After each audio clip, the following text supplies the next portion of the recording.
Caros amigos do canal Via Romana, eu sou o professor Rafael Queiroz. Esse vídeo de hoje é sobre 6 aspectos mal compreendidos do período militar. Todos os anos, quando chegamos próximos ao dia 31 de março, que marca a data do golpe de 64, outros preferem chamar de Revolução de 64, fiquem à vontade, muitas pessoas vêm a público manifestar uma opinião ou positiva ou negativa a respeito do período militar. Mas, em geral, o que nós percebemos é uma grande falta de conhecimento a respeito do que realmente foi o período chamado de ditadura militar ou era militar. Então nós queremos trazer aqui 6 pontos faltantes, via de regra, no debate público sobre o assunto. O que costuma acontecer é que o lado que exalta a era militar costuma focalizar esse período somente à luz do anticomunismo. Então a era militar foi ótima porque ela foi capaz de reprimir a esquerda que pegou em armas as guerrilhas, evitando, portanto, uma revolução cubana no Brasil, né? E por outro lado, o pessoal que critica o período militar o faz à luz de uma visão democrática, liberal. Ou seja, foi um período ruim porque não tivemos liberdades políticas, porque faltava democracia. Inclusive é importante também notar que dentro de toda essa cosmovisão que fundamenta a nova república, que nasce em 1988, a ditadura ela tem uma função de representação do mal visceral, né? Ou seja, foi um período em que a sociedade brasileira regrediu porque não tinha democracia e agora nós temos um momento de ascensão social, econômica, de progresso nacional graças à presença de democracia no país. E, na verdade, a gente sabe que isso daí é um mito de origem, é uma lenda fundadora, vamos dizer assim, que é usada para legitimar a nova república, e os fatos não são bem assim, a coisa não é bem por aí. Por isso eu quero trazer aqui alguns elementos de reflexão sobre esse período. Perfeito? Então eu elaborei aqui 6 pontos importantes para a gente compreender esse período chamado de ditadura militar, era militar, né? Quebrando algumas incompreensões e interpretações errôneas que existem sobre o período. O primeiro ponto é o seguinte, vamos lá, pessoal. É que não houve ditadura até o AI-5. Chamar 1964 a 1985 de ditadura militar é um erro. Aliás, reconhecido inclusive por um historiador de tendências comunistas, que é o Daniel Arão, onde ele diz o seguinte, que de 1964 até 68, quando vem o AI-5, nós tivemos um Estado de Direito autoritário, que volta a existir entre 79 e 85. Tá? Então 64 a 85 não pode ser descrito como ditadura militar, pois ditadura de fato foram apenas 11 anos, de 68 a 79. Tá? A ditadura propriamente dita foram apenas 11 anos, período em que vigorou o AI-5, a suspensão de direitos individuais. E ditadura, tecnicamente falando, é isso. Tá bom? O segundo ponto que eu quero destacar é que havia sim um risco do movimento em torno do Jango, do João Goulart, tomar rumos revolucionários e acabar levando o Brasil para uma revolução cubana, uma revolução marxista dentro do país. Em 64, não havia condições ainda para uma revolução acontecer, mas se as coisas seguissem naquele rumo, poderia haver sim uma revolução no Brasil. Então há uma discussão que é exatamente essa, né? O pessoal mais à esquerda diz, olha, o golpe foi baseado numa mentira, porque não havia nenhum risco de revolução para aquele momento, né? E aí eles usam essa argumentação para deslegitimar a ação tomada em 31 de março de 64. Ocorre que as coisas estavam evoluindo de uma tal maneira que a médio prazo poderia sim termos uma revolução no Brasil. E os fatos que provam isso é o seguinte, tá? Em 64, o governo Jango já tinha tomado uma coloração de república sindical. Tá? Por quê? Os movimentos sindicais, a maioria deles, tinham sido reunidos em torno de uma central sindical, que era a CGT. E a CGT ela tinha, entre os seus 3 principais dirigentes, 2 que eram ligados ao PCB. O PCB, Partido Comunista Brasileiro, que estava na clandestinidade, mas continuava funcionando, né, embora na clandestinidade, articulando ações e programas a serem executados passo a passo no país para chegar a uma revolução. Então esses 2 dirigentes eram o Dante Pelacani e o Roberto Morena. Chegaram, inclusive, eu não sei se os 2 ou um deles, a serem presos depois de 31 de março de 64. Tá? Cabe dizer também que de 62 a 64, a CGT ela deflagrou várias greves gerais. O objetivo dessas greves era tensionar o país na direção de uma sovietização, ou seja, na direção de que os sindicatos virassem vamos dizer assim, um novo poder legislativo, substituindo o Congresso pela estrutura da CGT. Isso fica bem exemplificado no caso da greve, que forçou o Congresso a aprovar um abono de Natal. Tá? Então, teve esse episódio aí em que a CGT botou o país contra a parede, né, em prol de um abono de Natal para os trabalhadores. Bom, nada contra um abono de Natal, né? Mas o que eu estou querendo dizer é o seguinte, havia já uma estrutura sendo montada para a instauração de uma república sindical, se não de direito, pelo menos de fato. Tá? Então, havia um risco? Sim, havia. Não imediato, mas havia um risco de, no médio prazo, a coisa deflagrar e balcanizar. Tá? Terceiro, que desde o começo dos anos 60, havia movimentações na direção da criação de guerrilhas marxistas.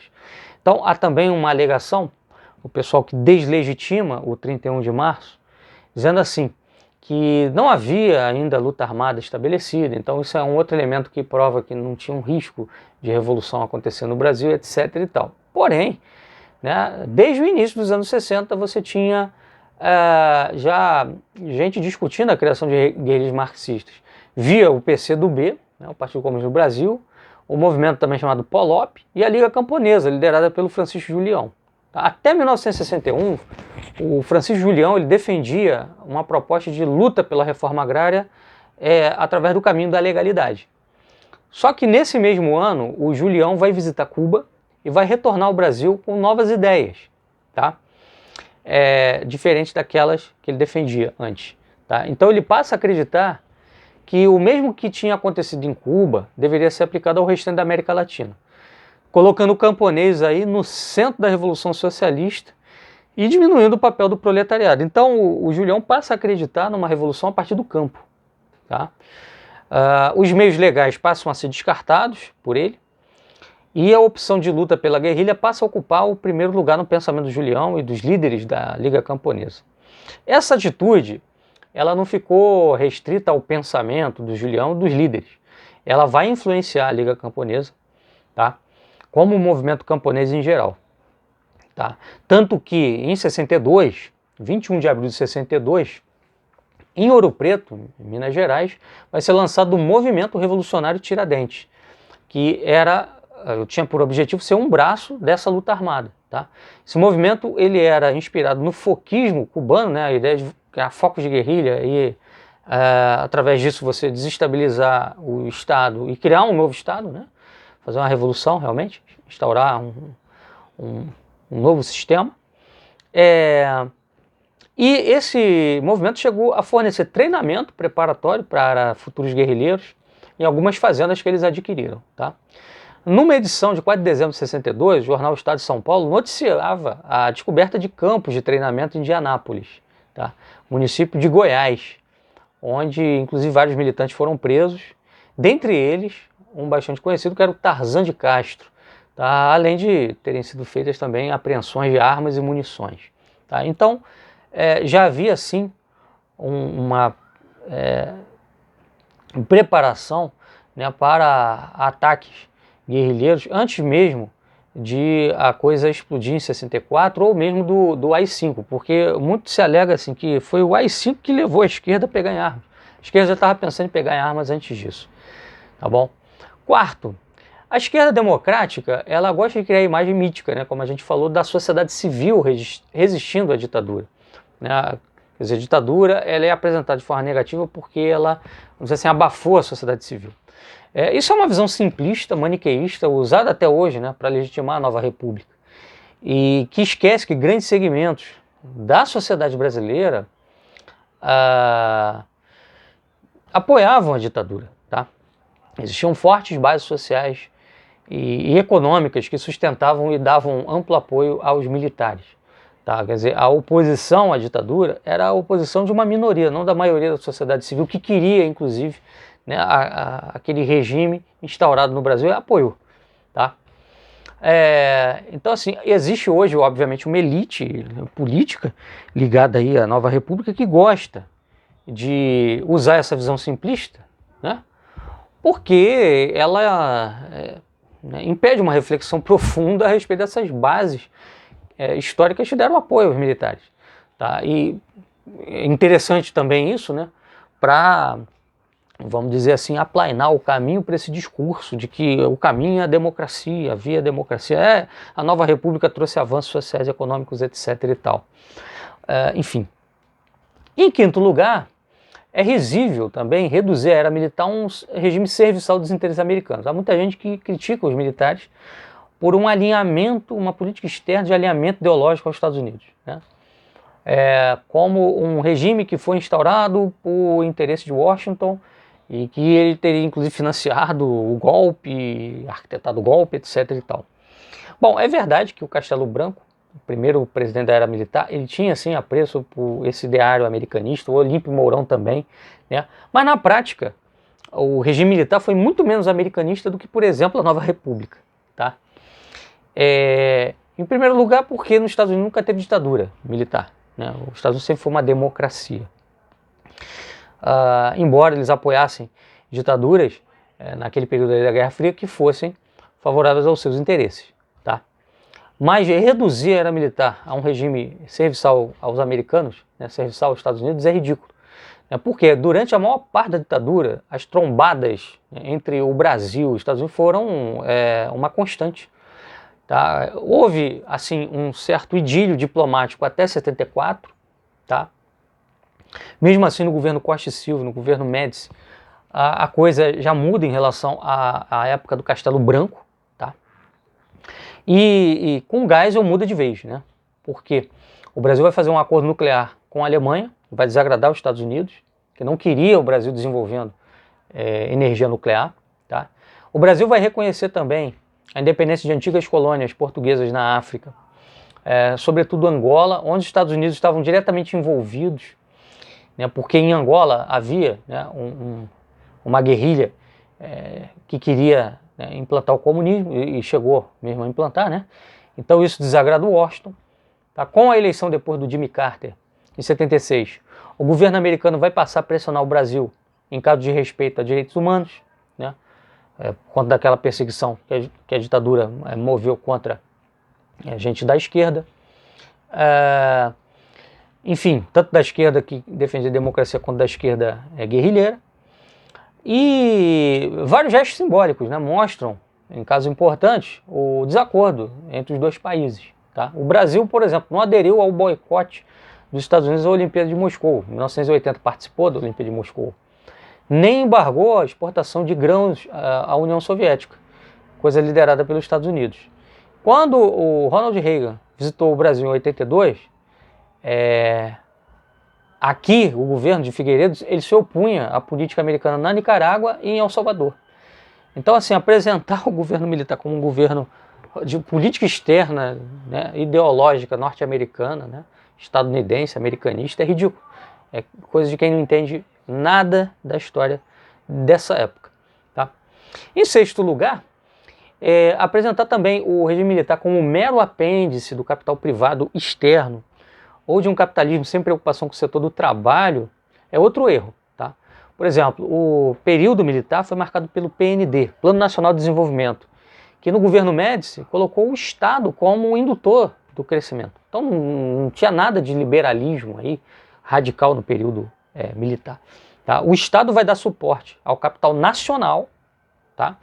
Através do programa de grandes empreendimentos nacionais, que permitiu investimento público em pesquisa tecnológica na área elétrica, nuclear, mineral, siderúrgica, telecomunicação, etc. Foi um período de grande crescimento da nossa indústria nacional. Tá?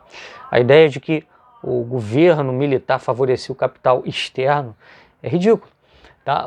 Outra coisa também ridícula é apresentar o governo militar como um governo sem preocupação com o setor do trabalho. Um dos objetivos do PND era duplicar a renda per capita, tá? E trazer integração social via PIS, PASEP, que foram criados nesse período, e através do Pró-Rural, que foi a primeira vez que você vai ter a previdência social para o camponês. Tá? Uma coisa que você já tinha a CLT, já era Vargas, né? Lá desde 34, ela vai chegar no campo graças aos militares. Tá? Então, repito, mais uma vez, apresentar esse período como um período marcado única e exclusivamente, né, por atraso social, retrocesso econômico, etc. e tal, tá? É ridículo. Tá? E mesmo Castelo Branco, tá? Que foi, de todos os presidentes militares, o mais próximo dos interesses americanos, tá? Ele se recusou diversas vezes a compor com os Estados Unidos. Por exemplo, o Castelo Branco se recusou a enviar tropas para o Vietnã, tá? Assinou um acordo comercial de grandes proporções com a União Soviética, tá? E também se recusou a formar uma espécie de coalizão militante comunista na América do Sul a mando dos Estados Unidos. Tá? A influência dele, dos Estados Unidos no governo Castelo Branco, era mais restrita à pasta econômica, que era, sim, de certa maneira liberal. Mas isso muda logo quando Costa e Silva entra e assume a presidência, que é o presidente, né, militar que vai instaurar o AI-5. Tá bom? Então era isso que a gente queria trazer aqui hoje, informações importantes para desmistificar uma série de besteiras que são ditas aí a respeito do período militar. Um abraço, até a próxima.